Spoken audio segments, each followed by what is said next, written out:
My name is Salman Hamid, and I'm Assistant Professor of Integrated Science and Humanities at Hampshire College.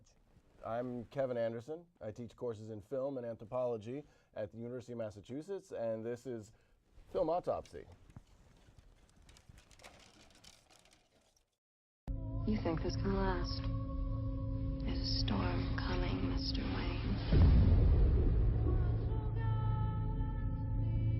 You and your friends better batten down the hatches. Because when it hits, you're all gonna wonder how you ever thought you could live so large and leave so little for the rest of us. Hello, and welcome to a film autopsy of Dark Knight Rises, the last installment of Christopher Nolan's Batman trilogy. We just saw it last Friday night, and why don't you just give me a quick assessment? Was this worth the wait? Well, I mean, as Kevin mentioned, we saw it on the opening day, not on the opening night. So first of all, I mean, there was a deep shadow that was cast because of the shooting, which we'll talk about in the sort of like the no-glove autopsy of the Batman trilogy. Well, I mean, this was one of those films that I went in with very high expectations. Christopher Nolan, his other films, pretty much I've liked all of his films, and some of them really, like Insomnia, I loved it, including The Last Dark Knight, second of the trilogy. And so went in with very high expectations, the same way I went to see Dark Knight, with very high expectations. After Dark Knight, I was like, wow, I didn't expect my expectations to have been met. About this film, I went in with high expectations, and I felt a little underwhelmed by the movie.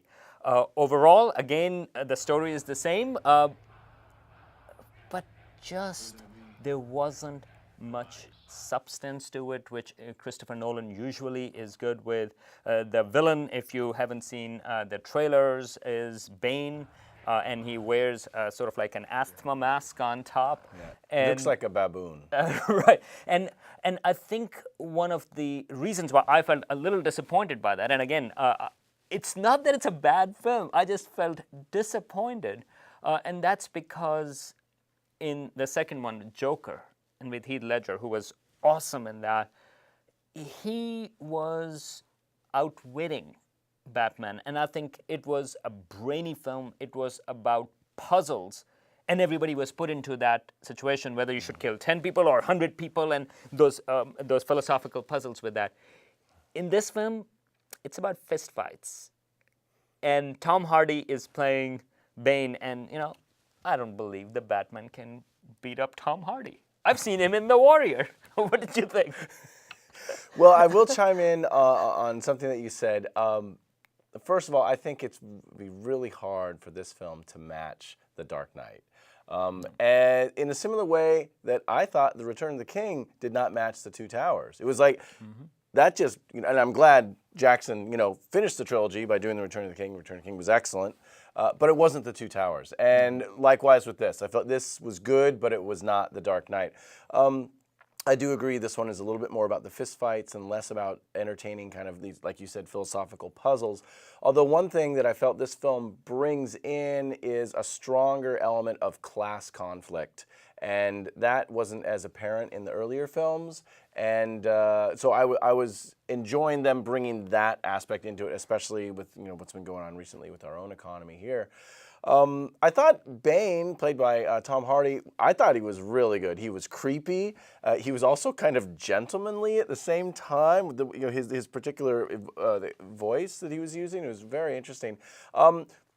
There seem to be only 2 women in Gotham City, and I think that's another, you know, problem with The Dark Knight. Like Although with Anne Hathaway there, I think it's okay. I think she fills up quite a big space. Yeah. Okay. And Marion Cotillard was very good.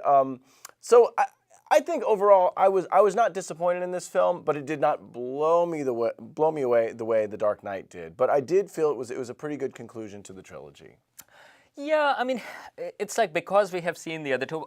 I think it's interesting that you bring up Return of the King but the story itself flowed, like you could not have ended with the second one in many ways with Right. The Two Towers. Here, I mean, if there wasn't a third one, I would not have really missed it. I mean, it's great that it does conclude in a particular way. but I think it's again it's about the expectations, and I remember we were having a conversation after Inception about Christopher Nolan last year, and putting him in the category of, for example, Kubrick, whether he's a Kubrick or not, and I know that those are like really big shoes to fill, but we did have these conversations because he gets full authority over his script, over He's what a producer, he's doing. director, and co-screenwriter. And he gets oodles of money, like, millions of dollars to create the thing. And he has a spectacular choice of cast and cast members. I mean, all of these actors, like, Joseph Gordon-Levitt, for example, just a new addition, and so on and so forth. This movie brings him, maybe he's a very good Sam Raimi, or like, some other actor, or Ridley Scott, maybe, Right. Is he in the Kubrick class? I mean, really, after seeing this, I go like, actually, no, he's not. Well, I like the point you made because with the Dark Knight, you could have ended the kind of the film cinematic versions of Batman with that, because I'm not sure what the Dark Knight Rises really does for the character and for the mythos here. This billionaire playboy channels his money and his intelligence into being a vigilante crime fighter, and in doing so becomes, within the public's eye, a criminal himself. I'm not sure what this film does. I mean, he's redeemed in this, and it's a little bit of a spoiler, but I'm not sure how necessary that is, because well, maybe we'll save some of this for the No Gloves autopsy. Right, and I think this element of vigilantism definitely needs to be addressed. Right, and so there are these social aspect this time more than psychological, and but I should also mention that apart from other critiques that we are doing, I actually thought the music was overbearing, and I mean, I've read that at other places also, that it drowns out dialogue, and like again.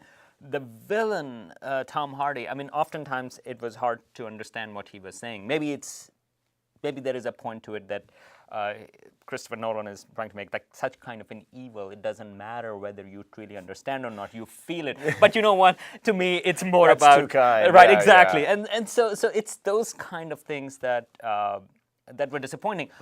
That said, it is still one of the best or better superhero films, and the trilogy put together is awesome. The special effects in this one were fantastic, well done. Are they amazing? No, but I mean, they're very well done, and I think it's an enjoyable film, but nothing more than that. Well, I can happily say this is the last superhero film that I will be seeing, because I have put a moratorium on superhero films, but I was anticipating for this one to come out so I could finish the trilogy, and then that's it, because I am just done. It's just so overbaked. Watchmen 2? Watchmen 2. Okay, fine. Man of Steel?